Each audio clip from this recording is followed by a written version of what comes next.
Hoy presentamos una investigación basada en testimonios sobre la dictadura militar argentina. El objetivo fue analizar cómo diferentes personas recuerdan ese periodo y qué aporta cada relato para comprenderlo. La dictadura militar, iniciada en 1976, fue un periodo marcado por la persecución política, la censura y la violencia estatal. A 50 años, estos hechos siguen siendo reconstruidos a partir de testimonios personales que permiten ver el impacto en la vida cotidiana. Se realizaron 3 entrevistas a personas con experiencias distintas durante ese periodo. Cada una permite ver una dimensión diferente del mismo contexto histórico. La primera entrevista fue Sara Diciani, mi abuela. Ella tenía 19 años cuando vivió un episodio de violencia dentro de su hogar.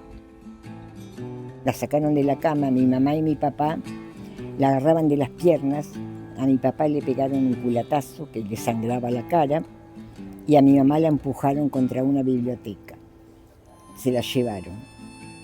Su testimonio muestra cómo la violencia de la dictadura podía irrumpir directamente en la vida privada, generando un quiebre inmediato en la rutina familiar.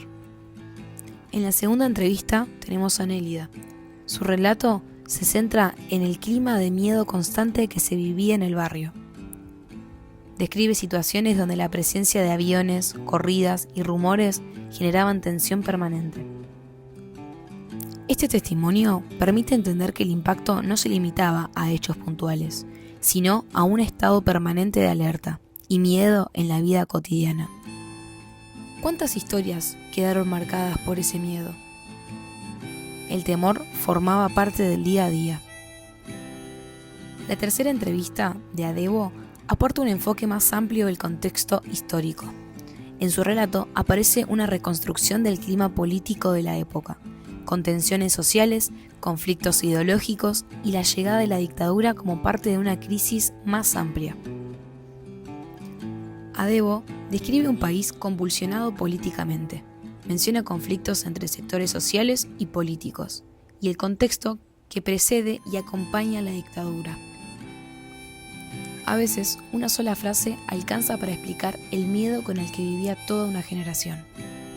Hasta tal punto que ya ser joven era peligroso. Hoy cuesta imaginarlo, pero para toda una generación, esa era su realidad. Este testimonio permite ubicar el contexto general del periodo, mostrando que no se trató solo de hechos aislados, sino de una etapa de fuerte crisis política y social.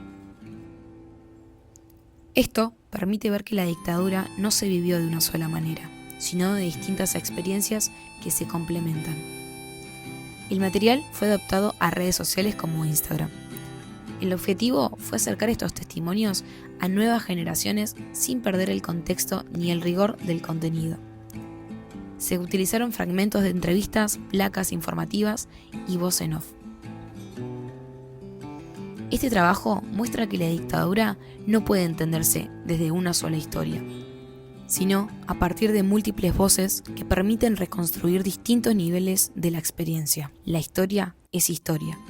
Pero estos testimonios muestran cómo se vivió desde lo personal, lo cotidiano y lo social, y en conjunto permiten comprender un periodo que sigue siendo parte de la memoria colectiva. Mi pregunta es, ¿puede una sociedad avanzar sin escuchar a quienes vivieron estos hechos?